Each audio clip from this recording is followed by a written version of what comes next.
έχω φίλο τον ήλιο Θεό, με του αγέρα τον νέκταρ μετράω, αγκαλιάζω και γη κι ουρανό, και χωρίς τα φτερά δεν φοβάμαι το γαλάζιο ζεστή αγκαλιά, Αιγαίο να δίνω φιλιά.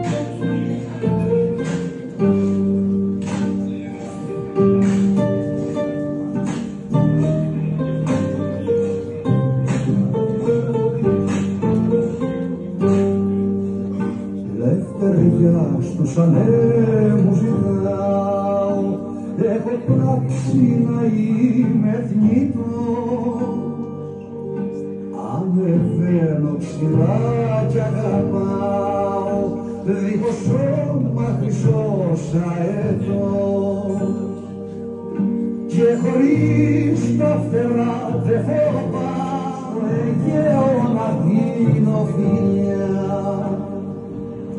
Σαν το σύννεφο φεύγω πετάω, και έχω φίλο τον ήλιο Θεό, με του αγέρα τον νέκταρ μετράω, αγκαλιάζω και γη κι ουρανό.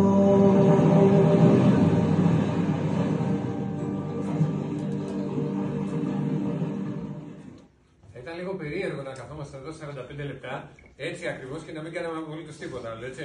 Θα ήταν λίγο πρωτότυπο. Καλησπέρα σας. Σας ευχαριστούμε πάρα πολύ που ήρθατε. Καλώς μας δεχτήκατε στην πόλη σας.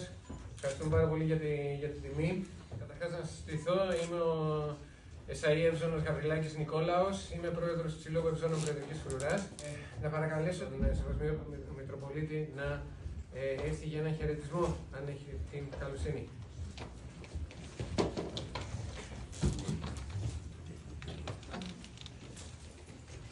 Αγαπητοί πατέρες, κυρία Αντιδήμαρχη του Πολιτισμού, αγαπητοί μου αδελφοί, τιμούμε αυτές τις ημέρες τα 202 χρόνια από το ολοκαύτωμα της ηρωικής πόλεως Συναούσης και των προγόνων μας, που ξεσηκώθηκαν για να ελευθερώσουν την πατρίδα μας, τη Μακεδονία, χωρίς να υπολογίζουν ότι για τον σκοπό αυτό θα χρειαζόταν και η θυσία αλλά και το μαρτύριο για την πίστη τους. Ξεσηκώθηκαν όμως χωρίς να υπολογίζουν ότι για τον σκοπό αυτό θα χρειαζόταν και η θυσία αλλά και το μαρτύριο για την πίστη τους. Ξεσηκώθηκαν όμως χωρίς να υπολογίζουν τους εαυτούς τους. Ξεσηκώθηκαν γιατί αισθανόταν μέσα στην ψυχή τους, αλλά και στην καθημερινότητά τους, ζωντανή την παράδοση του γένους και της πίστεως στον Χριστό, έστω και αν και τα δύο προσπάθησαν με κάθε τρόπο οι αλλόθρες και οι κατακτητές να ξεριζώσουν από την ψυχή τους. Δεν κατόρθωσαν όμως ποτέ οι Τούρκοι να κάνουν τους σκλαβωμένους Έλληνες, τους Ναουσαίους, να ξεχάσουν ότι πάντοτε ο ελληνισμός αγωνίστηκε εναντίον εκείνων που θέλησαν να τους στερήσουν την ελευθερία και να του υποδηλώσουν την πατρίδα. Συμπολίτες μου, σας καλωσορίζω σε αυτή την εκδήλωση. Θέλω να πω ότι νιώθουμε υπερήφανοι που έχουμε εδώ το Σύλλογο των Ευζώνων της Προεδρικής Φρουράς και ανυπομονούμε πάρα πολύ να ακούσουμε αυτά που έχουν να μας πούνε για την ιστορία τη δική τους, της φορεσιάς τους, και σίγουρα η ανυπομονησία μας είναι μεγαλύτερη να τους δούμε και να παρελάβουν την Κυριακή την ημέρα του ολοκαυτώματος. Νομίζω ότι ο Σεβασμιότατος κάλυψε το μεγαλύτερο μέρος αυτών που έπρεπε να υποθούν. Το μόνο που έχω να πω είναι να σας καλωσορίσω ξανά και να παρακολουθήσουμε ευχάριστα αυτή την παρουσίαση. Σας ευχαριστώ.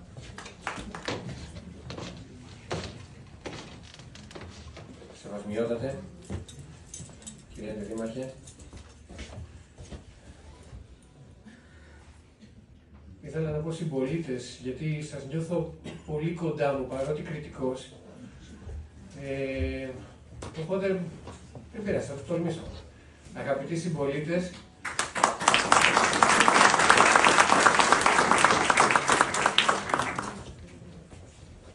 είναι μεγάλη τιμή που βρισκόμαστε στην ηρωική Νάουσα, στη 222η επέτειο του ολοκαυτώματος. Δεν τους το επέβαλα, ούτε τους το επιβάλλω σε κάθε εκδήλωση που κάνουμε. Απλά δεν ξέρουν πώς αλλιώς να σταθούν. Μόνο έτσι μπορούν, νιώθουν εντός εισαγωγικών άνετα, ώστε να τιμήσουν τους πεσόντες μας. Λειτουργούμε θεσμικά, δεν είμαι ο Νίκος, είμαι ο πρόεδρος του Συλλόγου Ευζώνων. Κάποιες φορές είμαι ο Νίκος, όχι τώρα. Και έτσι βλέπουμε και θεσμούς, δεν βλέπουμε πρόσωπα. Έτσι. Δεν είμαστε δογματικοί.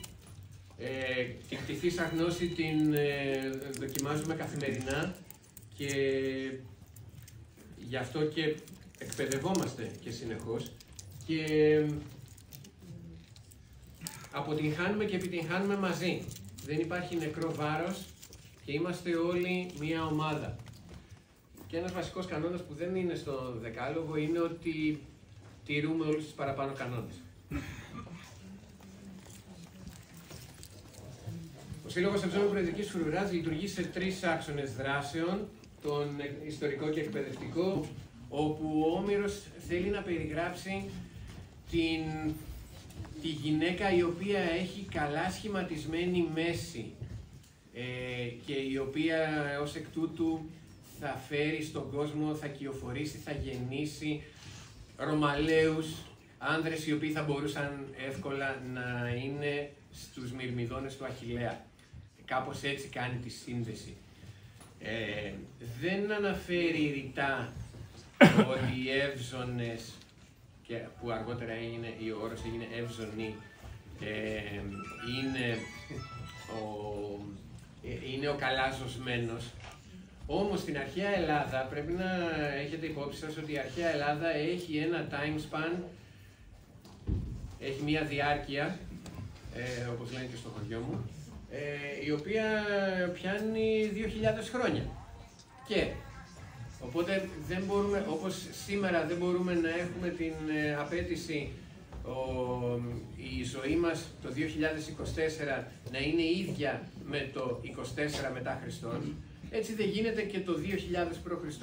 να είναι ίδιο με το 1 π.Χ. Οπότε και οι ορισμοί αλλάζουν και πολλά πράγματα αλλάζουν. Οπότε λοιπόν, όπως προχωράει η αρχαία ελληνική ιστορία και δημιουργείται η οπλιτική φάλαγγα, η οποία αποτελείται από βαριά οπλισμένους οπλίτες. Ο οπλίτης είναι αυτός ο οποίος φέρει όπλο. Τι όπλο? Τη στρογγυλή σπίδα, την οποία φέρει στο αριστερό χέρι και με τη μισή καλύπτει τον εαυτό του και με την άλλη μισή καλύπτει τον διπλανό του. Και αποτελεί ένα συνεκτικό, όλο αυτό ένα συνεκτικό σώμα. Αυτό το συνεκτικό σώμα ήταν ευάλωτο σε επιθέσεις από τα πλάγια και κυρίως από σφενδονιστές, ακοντιστές, αυτό που ονομάζουμε ψηλούς, το ψι με γιώτα, οι οποίοι, γιατί είναι ψηλοί, είναι οι αδύνατοι, αυτοί οι οποίοι δεν έχουν βαρύ φόρτο, είτε αμυντικό είτε επιθετικό, και οι οποίοι είναι έκδρομοι. Αυτοί οι οποίοι δηλαδή τι κάνουν? Βγαίνουν από τις τάξεις της φάλαγγας και επιτίθενται στην αντίπαλη φάλαγγα από αριστερά και δεξιά. Αυτοί ήταν εύζωνοι, έκδρομοι παύλα εύζωνοι, διότι είχαν καλά προστατευμένη τη μέση τους Γιατί εκεί ήταν τα βασικά, τα ζωτικά τους όργανα και δεν είχαν ούτε τη δυνατότητα την οικονομική πολύ, ούτε την δυνατότητα μέσα στο πεδίο της μάχης, την ώρα της μάχης, να έχουν βαρύ φόρτο. Για παράδειγμα, ένα χαρακτηριστικό παράδειγμα το οποίο θα το συνδέσουμε και με τον ιστό της σημαίας του Μπαϊρακτάρι στο 21. Το δόρι είναι ένα όπλο το οποίο το χρησιμοποιούμε μέσα στη φάλαγγα είτε, συγγνώμη, λάθος χέρι, είτε πάνω από τον ώμο είτε από κάτω από τον ώμο. Όπως και να έχει, είναι, χρησιμοποιείται για οθιστικά, χρησιμοποιείται σπρώχνη. Δεν πετάγεται, το ακόντιο πετάγεται. Εξελισσόμενη η ιστορία, ο τρόπος μάχης, ο τρόπος διεξαγωγής πολέμου, φτάνουμε στον Μπαϊρακτάρι και θα σας πω λίγο στη συνέχεια τη λεπτομέρεια για τον Μπαϊράκι. Οι Τούρκοι, οι Οθωμανοί, θέλουν να μειώσουν αυτή την εμφάνιση, αυτόν τον επαναστάτη, αυτόν τον φουστανελά και τον ονομάζουν Τσολιά. Γεια σου Τσολιά μου λέμε, αλλά όταν το λέγανε οι Τούρκοι δεν ήταν και τόσο θετικό το vibe. Ο Τσολιάς είναι εξελληνισμένη λέξη, η αραβική λέξη τσούλ, η οποία είναι το κουρέλι. Φαντάζομαι όλοι, αν όχι σε όλους τους περισσότερους, έρχεται μία λέξη καθόλου υποτιμητική, η οποία έχει ακριβώς την ίδια ρίζα.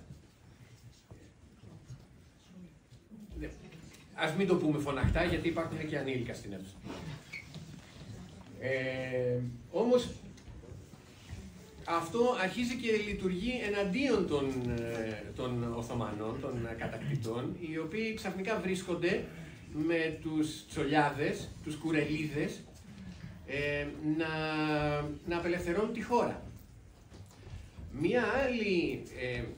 Ένας λόγος που η φουστανέλα έπρεπε να είναι λερή, έπρεπε να μην είναι απαστράπτουσα όπως είναι τα λευκά των ευζώνων της προεδρικής φρουράς σήμερα, είναι ότι στην Ύπαιθρο, όταν είσαι μέρες, εβδομάδες, μήνες στα σεξοχάς και γίνεσαι έκδρομος με άλλη έννοια από ό,τι γινόντουσαν οι αρχαίοι, έχεις κάθε είδους, πέρα από το ότι όπου και να κάτσεις, σε μια πέτρα, σε λίγο γρασίδι, οπουδήποτε να έχει και λίγο παραπάνω υγρασία, οτιδήποτε άσπρο θα γίνει κατευθείαν μαύρο. Και γνωστό. Από εκεί και πέρα, χρησιμοποιούσαν λίπος από τα μεδουλάρια που κουβαλάγανε και είχαν το λίπος για τη συντήρηση των όπλων και τα απλώνανε για να αποφεύγουν τα ζουζούνια και γενικώς τα έντομα τα οποία πηγαίνανε και προκαλούσαν ενοχλητικά δαγκώματα κτλ. Απελευθερωνόμαστε λοιπόν και από τον επαναστάτη Τσολιά βρισκόμαστε στον φουστανελοφόρο, ο οποίος αποτελεί κομμάτι του εθνικού τακτικού στρατού. Ο ελληνικός στρατός με τον Καποδίστρια και με τον Όθωνα στη συνέχεια διοργανώθηκε από Γάλλους φιλέλληνες, κατά βάση Γάλλους φιλέλληνες αξιωματικούς, οι οποίοι είχαν ένα κοινό, ήταν όλοι αρχαιολάτρες. Αυτό τι σημαίνει? Ότι αυτοί ξέρανε τον όρο Εύζωνος ως ο Εύζωνος ο οποίος είναι στα πλευρά της οπλιτικής φάλαγγας και προστατεύει το βαρύ πεζικό που είναι στο κέντρο της παράταξης. Αυτές εικόνες, τα σχέδια που βλέπετε, που θα δείτε στην παρουσίαση, είναι όλα σχέδια του Γιάννη του Μιλωνά. Χωρίς τον Γιάννη του Μιλωνά δεν θα είχαμε καθόλου στοιχεία για να ξεκινήσουμε την έρευνά μας στην ευζωνική ιστορία. Και η ηρωνία είναι ότι οι άνδρες που απεικονίζονται εδώ, αξιωματικός των σωμάτων των Μανιατών και στρατιώτης του ελαφρού πεζικού των Ρουμελιωτών, δεν ονομάζονταν Εύζωνοι. Ήτανε ελαφρύ πεζικό. ο ελληνικός στρατός πέρασε από διάφορες φάσεις αναδιοργανώσεων, μετονομασιών κτλ. Αυτή λοιπόν ήταν, καταργήθηκε η ονομασία Εύζωνος, αλλά τουλάχιστον αυτοί δεν φορέσανε τα λεγόμενα στενά, τα ευρωπαϊκά, τις ευρωπαϊκές στολές με τα σακάκια, τα οποία μάλιστα πίσω στη μέση είχαν μία κόψη, μία τομή, και από εκεί προέρχεται και η λέξη ψαλιδόκολος, την οποία χρησιμοποιεί πολύ και ο Καζαντζάκης. Και λέγανε λοιπόν, εμείς μπορεί να μην είμαστε εύζωνοι, αλλά τουλάχιστον δεν έχουμε γίνει ψαλιδόκολοι. Τουλάχιστον παραμένουμε τσολιάδες. Και παραμένουμε πιστοί στις αρχές της απελευθέρωσης των απελευθερωτών της Ελλάδας. Σε όλη αυτή την παράδοση έρχονται πολλά πράγματα να συνενωθούν και να δεθούν και με άτακτα σώματα, σώματα επαναστατών, σώματα λαϊκής, σώματα τα οποία είναι κοντά, πολύ κοντά στη λαϊκή συνείδηση. Όπως είναι, ας πούμε, η γενίτσαρη και ο πρόσωπος. Το χαρακτηριστικό πρόσωπο. Όχι και ο πρόσωπος, συγγνώμη, λάθος λεξικό. Όπως και η Εύζωνη, ο πρόσωπος έχει βαθιές ρίζες στην αρχαιότητα και στην διονυσιακή λατρεία. Έχουμε το κόκκινο. Δεν θα σταθώ πολύ σε αυτό.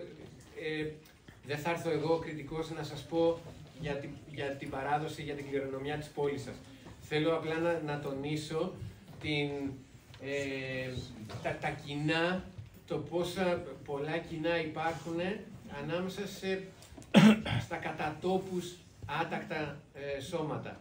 Το κόκκινο, το λευκό, το μουστάκι, το νόμισμα ή αλλιώς η καρφίτσα, το οποίο συμβολίζει το νόμισμα, το εθνόσημο κτλ. Ζώνων αναλαμβάνουν ρόλο αγηματικό, τελετουργικό, και υπάρχουν και 4 τάγματα ευζώνων, 4 αυθύπαρκτα τάγματα ευζώνων εντός της δύναμης του ελληνικού στρατού, κάθε ένα από τα οποία ξεχωρίζει από το διαφορετικό χρώμα στο κολάρο της φέρμελής του. Πράσινο, γαλάζιο, κόκκινο και υπήρχε και πορτοκαλί λίγο νωρίτερα.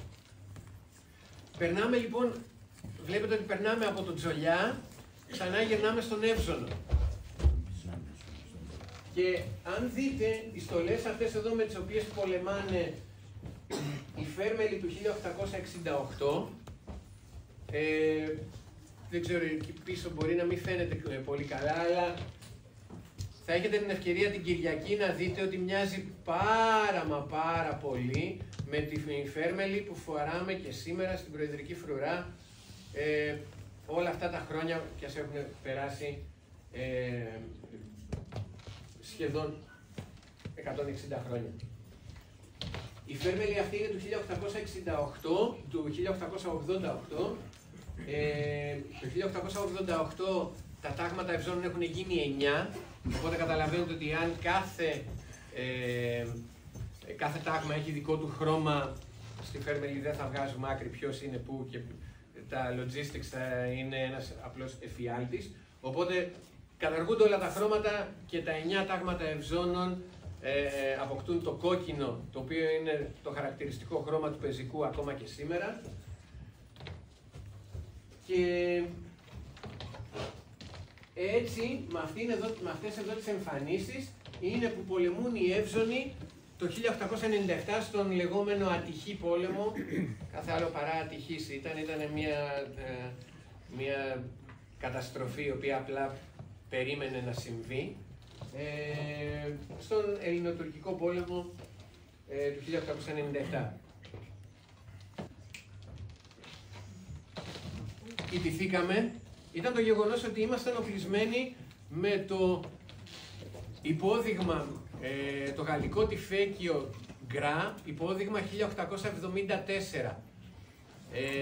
Ένα όπλο, εντάξει, όχι πάρα πολύ παλιό, αλλά 25 χρόνων σχεδόν. Δηλαδή σκεφτείτε ότι το G3 τώρα είναι σχεδόν 50 ετών σχέδιο και το χρησιμοποιούμε και εμείς και πολλοί άλλοι στρατοί. Όμως ήταν απαρχαιωμένο. Είχε καταστεί απαρχαιωμένο γιατί ήταν μονόβολο. Ενώ ο τουρκικός στρατός είχε ήδη αρχίσει να εξοπλίζεται με επαναληπτικά Μάουζερ και επαναληπτικά Μάνλιχερ. Παρ' όλα αυτά υπάρχουν δύο μάχες οι οποίες είναι πάρα πολύ σημαντικές και η μία μάλιστα είναι η μάχη της Καμιλόβρυσης, στην οποία το σκέφτομαι και ανατριχιάζω και μόνο που το σκέφτομαι. 13 εύζωνοι και ένας αξιωματικός κρατήσανε 3 τουρκικά τάγματα για 3 ώρες, τόσο ώστε να προλάβει η Λαμία να εγκαταλειφθεί και ουσιαστικά να σωθεί ο πληθυσμός της Λαμίας. Φυσικά σκοτωθήκανε μέχρι σενός, αλλά είχαν πετύχει την αποστολή τους. Πάμε σε ένα θέμα λοιπόν το οποίο είναι πολύ γνωστό στην περιοχή σας, στην πόλη σας, Μακεδονομάχοι.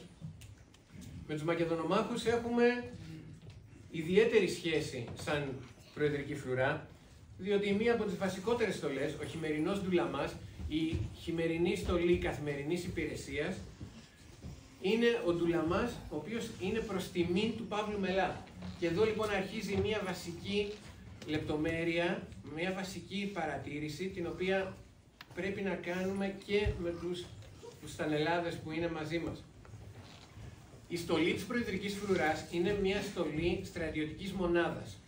Οφείλει να είναι για όλους ίδια, διότι ένα βασικό στοιχείο που προσδίδει πειθαρχία, αποπνέει μάλλον σε όποιον βλέπει μια στρατιωτική μονάδα πειθαρχία, είναι η ομοιομορφία.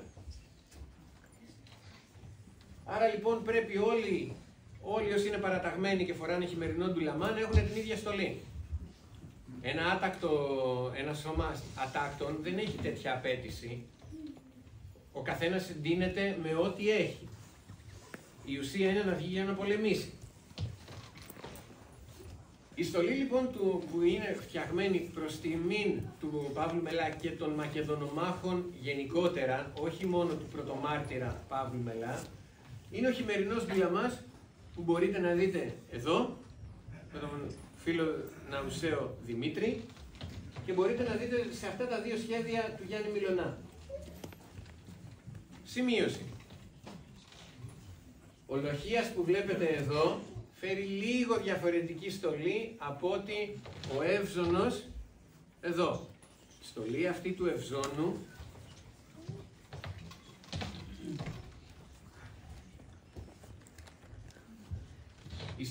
του Ευζώνου είναι του 1913.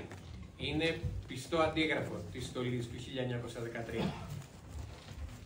Η στολή αυτή εδώ είναι μεταπολεμική, είναι του 1949 και βλέπετε ότι στην επομίδα έχει το βασιλικό μονόγραμμα Π, που σημαίνει επί Βασιλείας Παύλου. Ενώ το 1913 δεν υπήρχε αυτό. Αν έχετε δει Εύζωνο του σήμερα, η μόνη διαφορά που θα δείτε είναι ο οπλισμός. Περισσότεροι δεν θα μπορέσουν να καταλάβουν αυτή τη διαφορά. Και η άλλη διαφορά είναι ότι ο θύσανος είναι από δεξιά, γιατί η επόμηση γίνεται στον αριστερό ώμο πλέον, και είναι διαφορετικό το εθνόσημο, διότι τότε είχαμε βασιλεία, τώρα έχουμε προεδρευμένη δημοκρατία. Βλέπετε την έμπνευση, βλέπετε το τελικό αποτέλεσμα.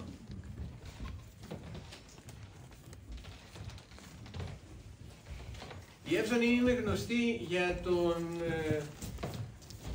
κυρίως για τα κατορθώματά τους στους Βαλκανικούς πολέμους, ειδικά μετά το 1897 που έπρεπε κατά κάποιο τρόπο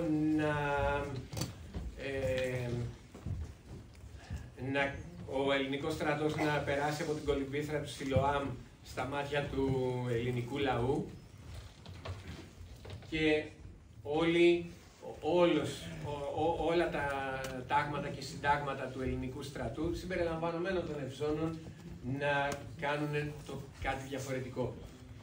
Θέλω να παρατηρήσετε ότι ο ντουλαμάς των Βαλκανικών πολέμων έχει κάποια χαρακτηριστικά, τα οποία ο θερινός ντουλαμάς που βλέπετε εδώ και που πολύ λανθασμένα τον αποκαλούν ο ντουλαμάς των Βαλκανικών, δεν έχει. Είναι διαφορετικό χρώμα, αυτός εδώ έχει στιθές τσέπες που αυτός εδώ δεν έχει. Κάποια χαρακτηριστικά έχει ο ντουλαμάς που φοράω εγώ. Παρατηρήστε ότι εξακολουθούμε να μιλάμε για Ευζώνους οι οποίοι είναι στην πρώτη γραμμή. Πολεμούν στη μάχη του Σαραντάπορου, της Δεσκάτης πρώτα, συγγνώμη, στη μάχη του Σαραντάπορου, στη μάχη της Νικόπολης, στα 5 πηγάδια, Πεστώνα Ετοράχης, που ήταν δίπλα-δίπλα με κριτικούς προσκόπους. Καταλαβαίνετε γιατί το τονίζω αυτό, έτσι. Λοιπόν, και φυσικά η μάχη στον Πιζάνι, που στη μάχη στο Πιζάνι απελευθέρωσαν το 1ο τάγμα Ευζώνων υπό την ηγεσία του Ιωάννη Βελισσαρίου, απελευθέρωσε τα Ιωάννινα, παρέκαμψε τον οχυρό όγκο του Μπιζανίου και ουσιαστικά μπήκε στα Γιάννενα, κάτι το οποίο θα είχε γίνει και νωρίτερα, αυτό ήταν το Φεβρουάριο, 21 Φεβρουαρίου του 2013, θα είχε γίνει και νωρίτερα αν δεν είχε τραυματιστεί στο πόδι ο Βελισσαρίου. Αυτό που κρατάω στο αριστερό μου χέρι είναι το αρχικό μοντέλο του 1903. Οι διαφορές είναι απειροελάχιστες και ουσιαστικά στο μηχανισμό δεν έχουν κάποια διαφορά την οποία θα μπορούσατε να τη δείτε ή να σας κάνει κάποια εσάς ιδιαίτερη αλλαγή.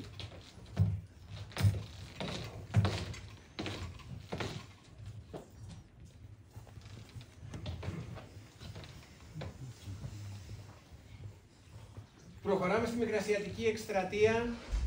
1900, πρώτος παγκόσμιος, Μικρασιατική εκστρατεία. Βλέπετε ότι εδώ Εύζωνοι παρελάβουν κάτω από την αψίδα του Θριάμβου. Εφορμούν κρατώντας Μάνλιχερ, Σενάουερ και το οπλοπολιβόλο Σωσά, αυτή εδώ. Και. Οπ. Τι έγινε, ρε παιδιά? Πού πήγαν τα τσαρούχια? Πού πήγανε. Πού πήγε η φουστάνα, πού πήγαν οι κάλτσες? Πού πήγαν οι καλτσοδέτες? Γιατί φοράνε γκέτες? Εντάξει, είναι λίγο θεατρική ερώτηση, έτσι. Καταλαβαίνετε ότι θα σας εξηγήσω πού πήγανε. Λοιπόν, δείτε εδώ στην πορεία όλοι φοράνε γκέτες άρβιλα και ξαφνικά αυτός εδώ που φοράει κάλτσες ξεχωρίζει σαν τη μύγα μες στο γάλα. Παρατηρήθηκε ότι στον πρώτο παγκόσμιο πόλεμο παρατηρήθηκε ότι όπως και ο Παύλος Μελάς φάνηκε να τον βρίσκουν στην ενέδρα που του στήσανε, τον πρόδωσαν οι λευκές κάλτσες που φόραγε, έτσι και το άσπρο εδώ, ενώ όλο το υπόλοιπο παρήχε μια πάρα πολύ καλή απόκρυψη, το λευκό τα χάλαγε όλα. Στους Βαλκανικούς πολέμους υπήρχαν και αυτά εδώ τα κόκκινα, τα παραράματα, τα οποία πάλι στον πρώτο παγκόσμιο είδαμε ότι δεν βοηθούν στην επιβιωσιμότητα του στρατιώτη. Και είναι και λίγο πιο οικονομική η στολή να κατασκευαστεί έτσι, ειδικά όταν έχεις μεγάλες ανάγκες γιατί ο στρατός πολεμάει. 1917 είναι η πρώτη φορά που ο ελληνικός στρατός και οι Εύζωνοι παίρνουν κράνη, με τα οποία πολέμησαν, είναι τα γαλλικά Αντριάν, το υπόδειγμα 1915. Καταλαβαίνετε ότι το φάριο, αυτό δεν θα σε βοηθήσει, δεν θα σε προστατέψει από ευθύ πλήγμα πυροβόλου, αλλά το φάριο δεν θα κάνει καμία απολύτως δουλειά. Και καταλαβαίνετε ότι μπορούμε να εκτιμήσουμε ότι θέλει άλλο σθένος να εφορμάσει σε βουλγάρικα πολυβολία το 1913, φορώντας μόνο ένα φάριο στο κεφάλι. Καλά, θέλει και ιδιαίτερο σθένος και το 17 να εφορμάσει σε βουλγάρικα πολυβολία με ένα τέτοιο κράνος. Αλλά πόσο μάλλον δεν με το φάριο. Αν δουλέψει.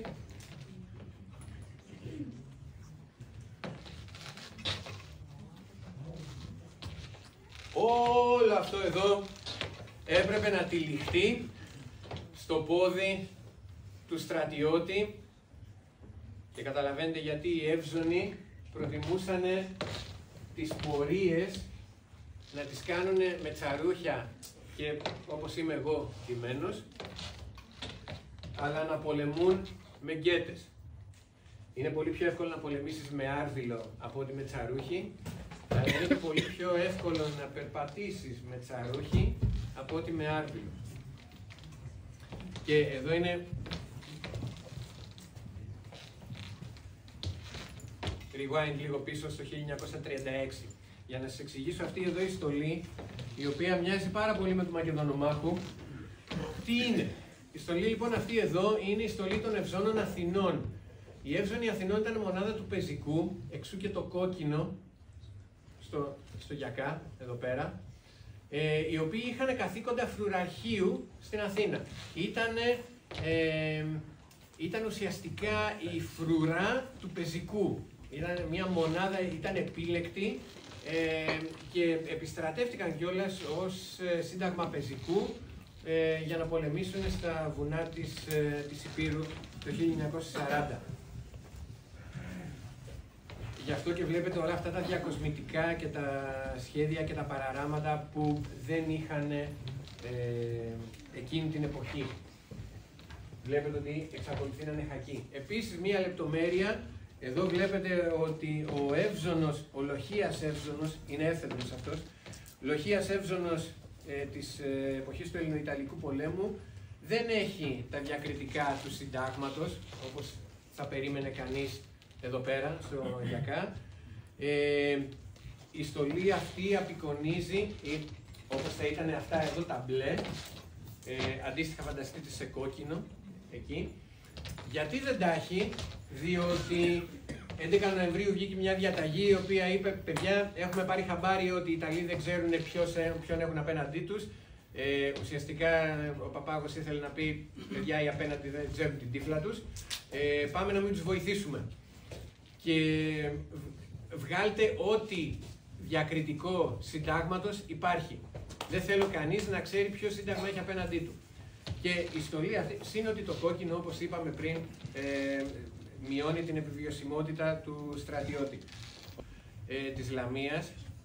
Παρεμπιπτόντως, το 41 σύνταγμα Ευζώνων ήταν για κάποια χρόνια δίπλα στη Βέρεια. Και αυτά είναι όσα έχω να σας πω για το 41 σύνταγμα Ευζώνων. Βλέπετε ότι είναι αρκετά μακριά η Ξυφολόγχη. Είναι αρκετή για να περάσει έναν ένστολο στις διαστάσεις του Δημήτρη, οι οποίες δεν είναι και λίγες, και ακόμα και αυτόν ο οποίος κρύβεται πίσω από τον Δημήτρη. Ο Έλληνας στρατιώτης λοιπόν εκείνη την περίοδο ήταν πολύ καλά εκπαιδευμένος στη λογομαχία, κουβάλαγε την παράδοση αιώνων, η οποία έφτανε μέχρι πριν τους φουστανελάδες, οι οποίοι πολεμούσαν με πάλες και για τα γάνια. Και έτσι για να έχετε και μια ιστορία, αν μη τι άλλο να θυμάστε από αυτή την παρουσίαση.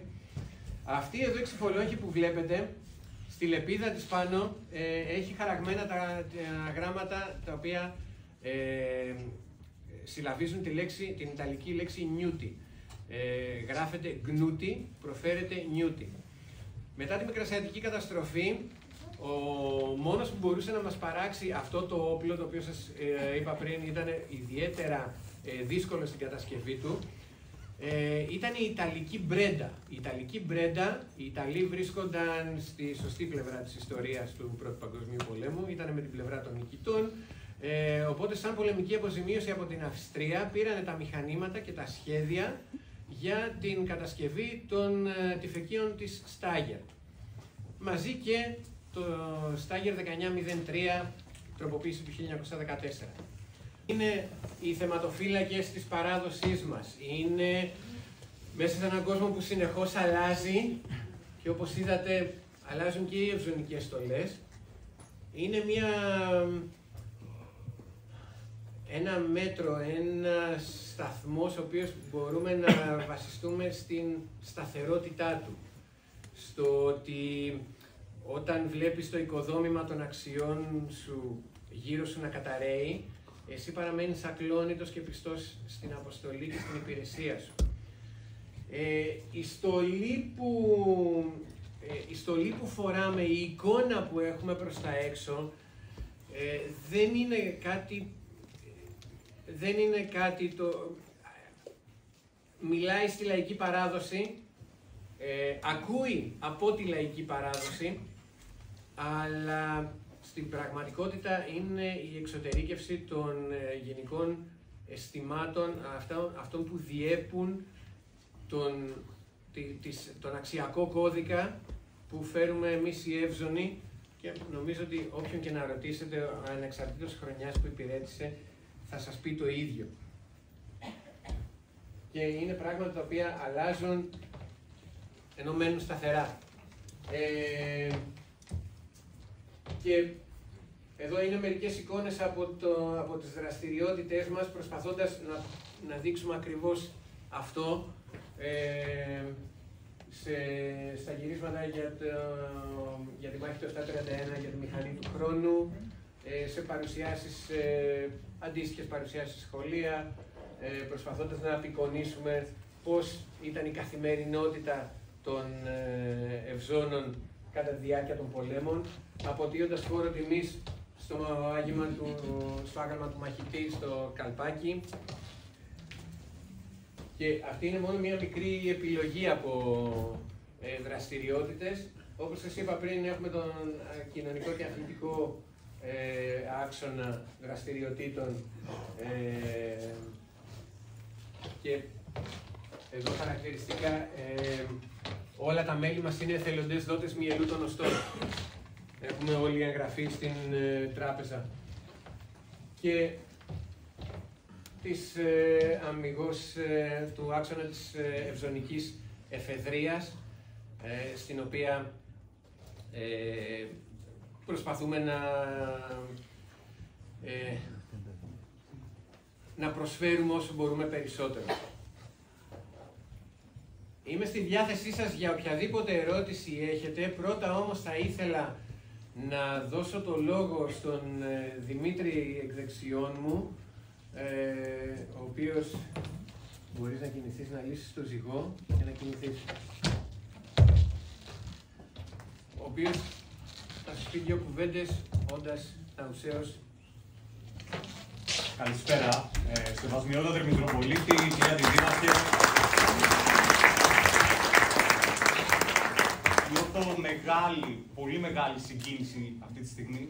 Είναι πολύ μεγάλη τιμή για μένα προσωπικά να επιστρέφω στην πόλη για να τιμήσουμε αυτούς τους οποίους σήμερα αυτή η πόλη είναι ελεύθερη. Είμαι ο Δημήτρης ο Κουτούρης. Μπορεί να λείπω 20 χρόνια από αυτή την πόλη, αλλά πάντα η ψυχή μου, όπως λέω κατά τη διάρκεια κάποιων συζητήσεων που ίσως κάνουμε, είτε με συνέβζονες είτε με άλλους Έλληνες, λέω ότι η ψυχή μου πάντα θα ανήκει στον Βορρά. Το Δεκέμβριο του 2004 φεύγει από τη ζωή ένα από τα πιο προσφυλές μου πρόσωπα, η οποία ξέρω ότι τουλάχιστον στο κομμάτι των γενίτσαρων πρόσφερε τα μέγιστα.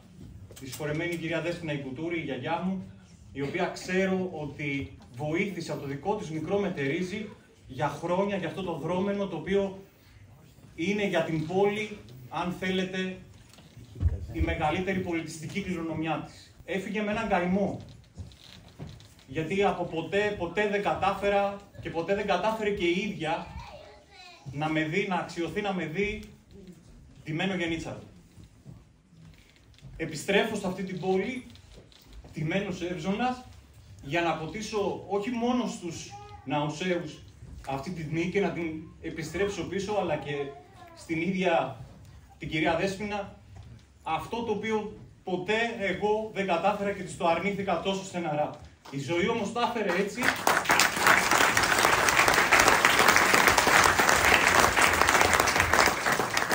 Η ζωή όμως τα έφερε έτσι και επιστρέφω σε αυτή την πόλη για να, όπως λέμε στη γλώσσα, γιατί ο Νικόλας δεν το ανέφερε, οι Εύζωνοι έχουν ένα πολύ χαρακτηριστικό βηματισμό, τον οποίο θα έχετε την ευκαιρία, όχι αύριο κατά τη διάρκεια της λιτανίας, αλλά την Κυριακή θα έχετε την ευκαιρία να τον δείτε από κοντά, για να τιμήσουμε αυτούς τους πεσόντες, γιατί το ευζωνικό βήμα, αυτός ο κλασικός βηματισμός που φαίνεται με το τσαρούχι και στη γλώσσα τη δικιά μας είναι ότι σπάμε, το κάνουμε για ένα και μόνο λόγο όπου βρισκόμαστε.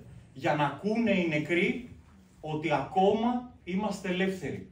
Αυτό θέλουμε να προσφέρουμε την Κυριακή στην επίσημη επέτειο του Ολοκαυτώματος και στους Ναουσαίους, για να συνεχίσουν να ακούνε ότι αυτή η πόλη 202 χρόνια μετά εξακολουθεί και είναι ελεύθερη. Ένα μεγάλο ευχαριστώ από καρδιάς που είστε σήμερα εδώ.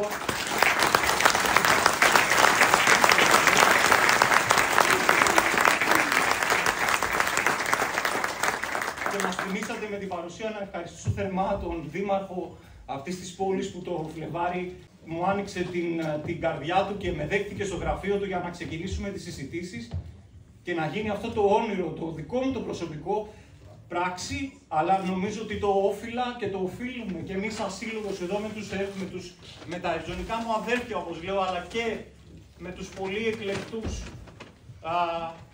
θα τολμήσω να πω συναδέλφους από το Αναβιωτικό Σύλλογο Άμφισας Άλωνο του 21, να τιμήσουμε αυτούς τους ανθρώπους. Ένα πολύ μεγάλο ευχαριστώ. Θα είμαστε εδώ για 3 μέρες. Ξέρω ότι είναι πολλές οι δράσεις αυτές οι οποίες έχει οργανώσει ο Δήμος.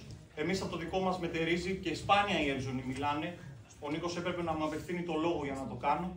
Θα έχετε και θα έχουμε και εμείς την πολύ μεγάλη τιμή και τύχη να παρελάσουμε για τους Ναουσαίους οι οποίοι πραγματικά σφαγιάστηκαν, για να βρισκόμαστε εμείς σε αυτή την αίθουσα σήμερα και να έχουμε την πολύ μεγάλη ευκαιρία από τον Νικόλα, ο οποίος τον θεωρώ προσωπική εγκυκλοπαίδεια, να μεταλαμπαδεύουμε έτσι και την ιστορία των Ευζώνων σε όλους εσάς. Τέλος, θα ήθελα να πω ότι αν φύγουμε από αυτή την αίθουσα και καταφέρετε και σε όποιες συζητήσεις από εδώ και πέρα δεν προσφωνήσετε ξανά ανθρώπους οι οποίοι έχουν υπηρετήσει την Προεδρική Φρουρά ως τσολιάδες, αλλά να τους αποκαλείτε ως Εύζωνες, εγώ προσωπικά, και πιστεύω, μιλώ και εκ μέρους του Δημήτρη και του Νικόλα, θα είναι σαν να μας έχετε κάνει το μεγαλύτερο δώρο. Είναι πάρα πολύ υποτιμητικό να απευθύνουμε αυτούς τους ανθρώπους, όπως και τους προγόνους μας, ως τσολιάδες. Σας ευχαριστώ από καρδιάς. Ο λόγος επιστρέφει στον Νικόλα. Να είσαστε καλά. Χρόνια πολλά στην Ελλάδα.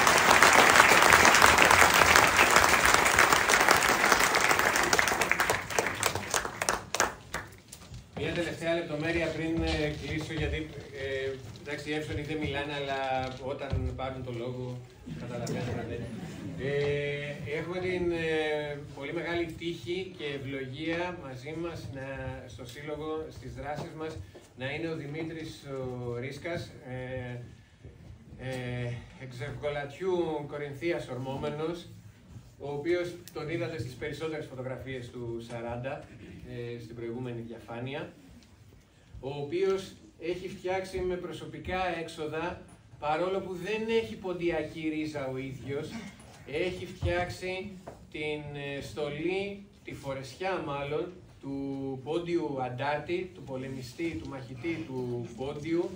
Ξέρω ότι η Νάουσα έχει μεγάλη ποντιακή ρίζα, έχει μεγάλο δέσιμο με τους πόντιους που ήρθαν ως πρόσφυγες κατατρεγμένοι και ύστερα από διωγμούς από τους Οθωμανούς.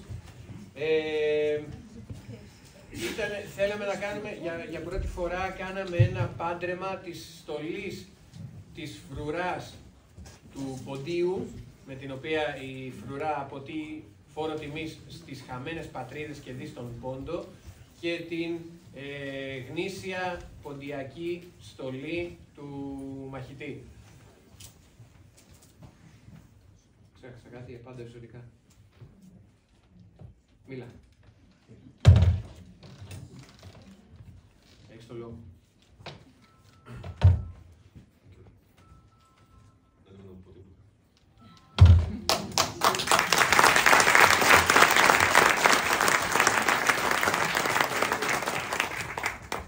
Να σας ευχαριστήσουμε όλους για την παρουσία σας, να ευχαριστήσουμε για τη φιλοξενία. Ό,τι κάνατε για να γίνει η ζωή μας, η μετάβαση εδώ, η συμμετοχή μας όσο γίνεται πιο εύκολη. και τιμώντας αυτό και σε αναγνώριση αυτής της βοήθειας, κυρία Αντιδήμαρχε, σας παρακαλώ, αν έχετε την καλοσύνη, να έρθετε για μια γρήγορη ανταλλαγή, μάλλον έναν γρήγορο εγχειρισμό ενός αναμνηστικού.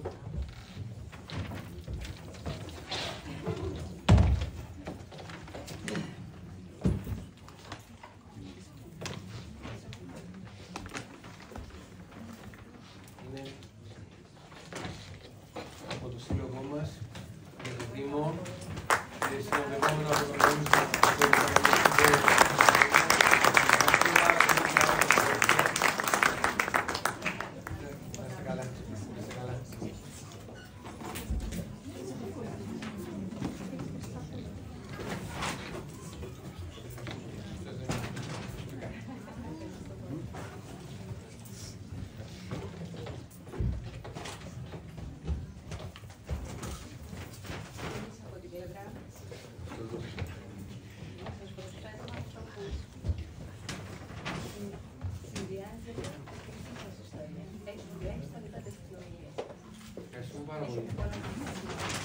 Πάρα πολύ. Και πώς καταφέρνει και είναι πιο, ακόμα και αυτούς πιο όμορφους από μένα. Ευχαριστούμε πάρα πολύ και πάλι. Τιμή μας. Από αθάνατη. Και θα ήθελα να ρωτήσω λίγο. Γιατί μιλήσατε για τη φέκια. Το βάρος έχει διαφορά. Τα δύο που πολεμήσαν τότε. Ναι. Γιατί είναι σημαντικό ρόλο, πιστεύω, πέρα από τη σφαίρα, μία ή 4-5 που παίρνανε, με το βάρος. Δεν έχει ιδιαίτερα μεγάλη διαφορά. Το μεγάλο πρόβλημα ήταν, δηλαδή αυτό σκεφτείτε ότι είναι περίπου 4 κιλά. Αυτό είναι περίπου 4 κιλά. Ναι. Δεν είναι πρόβλημα, γι' αυτό μπορεί να στέκεται έτσι ώρες. Και ακόμα περισσότερες άμα τον ταΐσουμε. Είναι περίπου 4 κιλά και αυτό είναι λίγο βαρύτερο από τα 4 κιλά. Το μεγάλο πρόβλημα αυτού είναι ότι έβαλε μαύρη πυρίτιδα.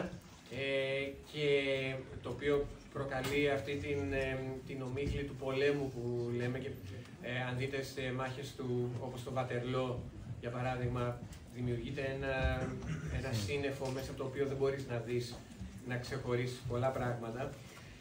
Έβαλε ένα πολύ ισχυρό φυσίγγιο των 11 χιλιοστών, το οποίο παρήγαγε πολύ μεγάλη ανάκρουση και επειδή συνδυαστικά τώρα και με αυτά και με το ότι ήταν μονόβολο, είχε πολύ μικρή ταχυβολία σε σχέση με, μπορούσε να παράγει πολύ μικρότερο όγκο πυρός από ότι ακόμα και αυτό εδώ, το οποίο έπαιρνε 5 φυσίγγια των 6,5 χιλιοστών.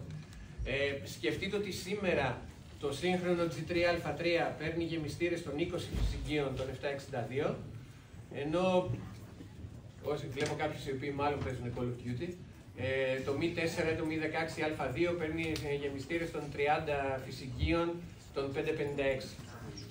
Οπότε καταλαβαίνετε ότι μιλάμε για εντελώς διαφορετικούς όγκους πυρός που παράγει το κάθε όπλο. Μας συγκινήσατε. Χαίρομαι. Ευχαριστώ πάρα πολύ.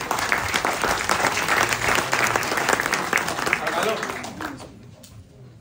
Να σας καλωσορίσουμε. Ευχαριστούμε πάρα πολύ για την όμορφη παρουσία σας. Αλλά σαν καλεσμένους που έχουμε και το σύλλογο της Άκρησας, θα θέλαμε να ακούσουμε τουλάχιστον ένα από τις έσχες του συλλόγου που φιλοξενούμε επίσης. Χωρίς να θέλουμε σε Έχετε απόλυτο δίκιο. Δικό μου σφάλμα. Να δώσουμε το λόγο στους συναδέλφους.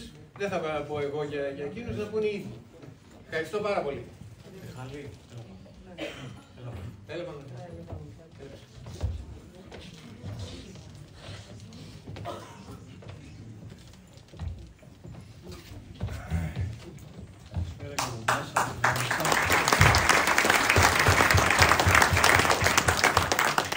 Είμαστε σύλλογος αναβιωτικός το 19. Θελήσαμε κι εμείς να ξεκινήσουμε να συμμετέχουμε πιο ενεργά, εκτός μόνο από ιστορίας, αλλά και από οπλισμούς ή φορεσιές και να μπορούμε να τα μεταφέρουμε πανελλαδικά σε όλες τις εκδηλώσεις που τιμούν τους αγώνες των προγόνων μας. Αυτοί οι οπλισμοί, για να καταφέρουμε εμείς να τους φέρουμε σε πέρας οικονομικά, άλλος έχει, άλλος δεν έχει. Δηλαδή αυτά που έχω εγώ αυτή τη στιγμή πάνω μου κοστίζουν περίπου 3.000. Άρα λοιπόν είναι δύσκολο ένα κομμάτι από αυτό της αναβίωσης, αν θέλουμε, ας πούμε, να το κάνουμε περισσότεροι αναβιωτές. Στο σύλλογό μας είμαστε γύρω στα 40 άτομα, 40 μέλη, αλλά εκ των οποίων είμαστε μόνο 5-6 που έχουν τη δυνατότητα αυτή τη στιγμή να φέρουν σε πέρας αυτό που είπα αρχικά. Έχουμε αρκετούς καπεταναίους κι εμείς, όπως ξέρετε, ο Μανουριάς που ήταν και το πρώτο κάστρο που έπεισε στα Σάλωνα, γι' αυτό λέμε και το σύλλογο Σάλωνα το 21. Πραγματικά, επειδή ένιωσα και εγώ τον Δημήτρη, όταν μιλάμε,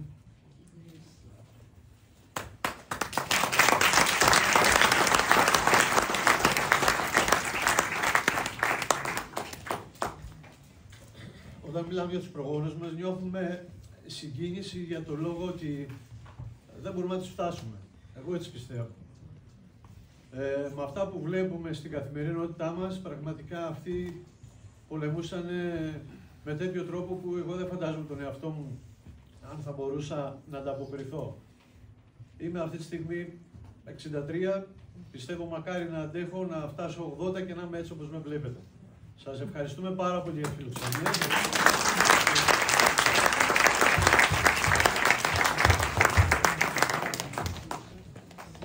Αν μου επιτρέπετε να προσθέσω, γιατί σας έταξα ότι θα σας πω κάτι για τον Μπαϊρακτάρη, αλλά ο Μπαϊρακτάρης είναι αυτός που έχει τον μπαϊράκι. Όχι απαραίτητα το σουβλατζίδικο κάτω στο κέντρο της κουζίνας. Δείτε λοιπόν ότι ο Μπαϊρακτάρης λοιπόν έχει το μπαϊράκι, έχει ένα, ας το πούμε, καρφί, είναι υπόλοιμα του σαυρωτήρα που είχε το δόρυ στην αρχαία οπλιτική φάλαγγα και μπορούσε να καρφώνεται στο έδαφος. Και πάνω ο σταυρός, ο οποίος είναι σαφώς ένδειξη του θρησκεύματος και της πίστης, αλλά είναι και το τελευταίο μέσο άμυνας του Μπαϊρακτάρη για να προστατέψει το σύμβολό του, τη σημαία του, το μπαϊράκι του. Έχει λοιπόν και αιχμή, όπως είχε το αρχαίο δόρυ της οπλιτικής φάλαγγας, και αιχμή κάτω, η οποία χρησιμοποιείται εκτός από το να καρφώνεται και να στείνεται στο έδαφος, μπορεί να χρησιμοποιηθεί και σε μάχη σώμα με σώμα. Βλέπετε λοιπόν ότι η σύνδεση με την αρχαία Ελλάδα συνεχίζεται και στο 21 και σήμερα και θα συνεχίζεται.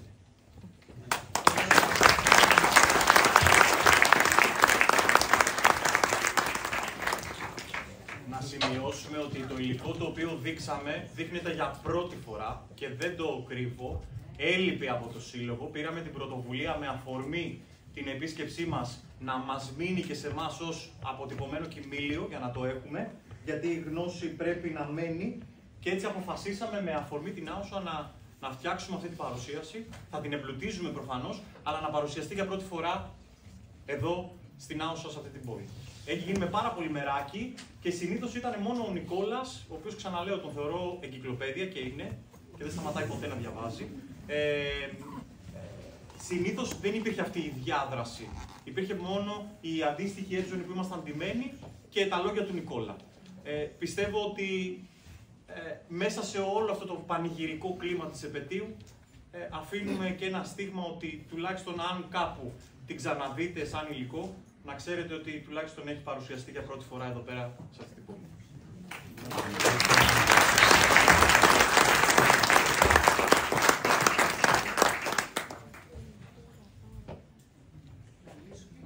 Βεβαίως. Μας άφησατε επίσης στην αρχή να μας πείτε για τους ταμέα τη 10, καλά το πάτε. Ο αστικός θρύλος λέει ότι οι 400 πιέτες, βλέπετε κάπως ταιριάζει και με τα χρόνια της σκλαβιάς. Δεν είναι απόλυτα τυχαίο και στην τελική και 1821 μείον 1453 δεν είναι ακριβώς 400, αλλά ας μείνουμε στο 400 γιατί είναι εύκολο να το μετρήσει ο ανθρώπινος εγκέφαλος. Εμείς ήμασταν άλλα 100. Συγγνώμη. Αλλά 100 εδώ η περιοχή, η δική μας ήταν. Πολύ σωστά. Πολύ σωστά. 1912 ήταν η απελευθέρωση και ζητούμε συγγνώμη που δεν έχουμε προλάβει, δεν έχουμε καταφέρει ακόμα για λόγους δίδυ χρημάτων ο άνδρες Ναουσέη να κατασκευάσουμε ντουλαμά Βαλκανικών πολέμων και έπρεπε να τον δείτε μόνο στην παρουσίαση. Η φουστανέλα δεν είναι ένα φθηνό ένδυμα και σίγουρα δεν είναι κάτι το οποίο μπορούσαν να το έχουν, πώς έχουμε το τζιν σήμερα εμείς και αλλάζουμε 3-4 τζιν μέσα στη βδομάδα. Είναι πολλά μέτρα ύφασμα. Η φουστανέλα της προεδρικής φρουράς είναι 30 μέτρα.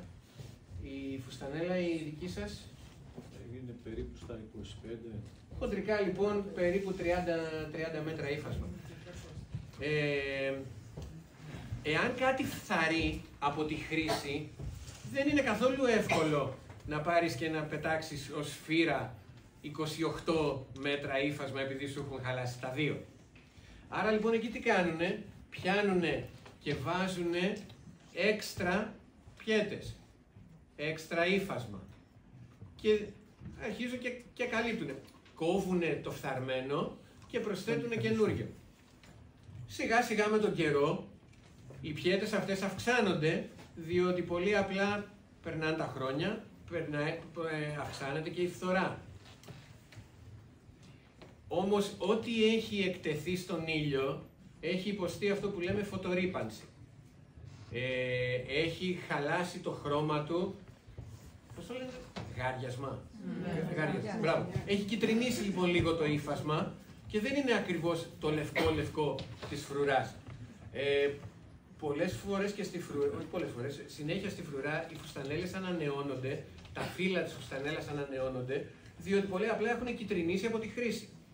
Οπότε δεν μπορείς να είσαι με ένα φύλλο κίτρινο και ένα φύλλο λευκό. Οπότε όλο αυτό μαζί καταλήγει να έχεις αφενός το κομμάτι του κουρελί, αυτός ο οποίος έχει κίτρινα φύλλα, λευκά φύλλα, κίτρινα, λευκά και ουσιαστικά δίνει μία εικόνα ενός τώρα τι φοράει αυτός τώρα, εντάξει, ναι, οκ, άντε γεια.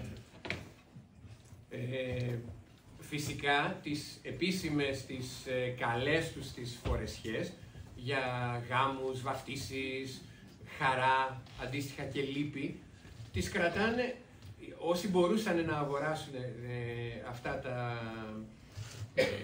αυτά τα ρούχα, τα αγοράζανε και τα κρατούσανε στα μπαούλα τους, φυλαγμένα, με σωστούς τρόπους κτλ.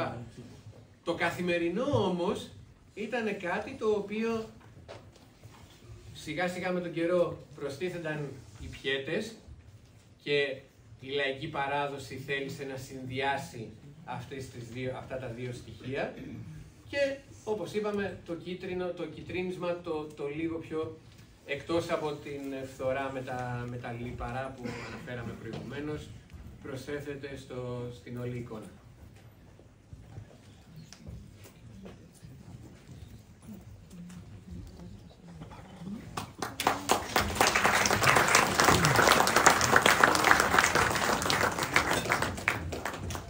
Ευχαριστούμε πάρα πολύ. Ξανά ένα ευχαριστώ σε εσάς που ήσασταν εδώ και μας ακούσατε με τόση προσοχή και τόση θέρμη και να ευχαριστήσουμε και όλους τους συμμετέχοντες, όλους τους φορείς, ξεκινώντας από το Δήμο Ηρωικής Πόλης Νάουσας και όλους τους συνεργάτες οι οποίοι κατέβαλαν και καταβάλουν κάθε προσπάθεια, κάθε δυνατή προσπάθεια η διαμονή μας εδώ και η παρουσία μας εδώ να είναι όσο πιο απροβλημάτιστη γίνεται.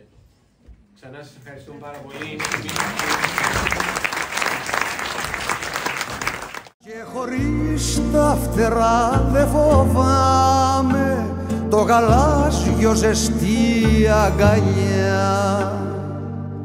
Στα ψηλά τα βουνά να κοιμάμαι, στο Αιγαίο να δίνω φιλιά.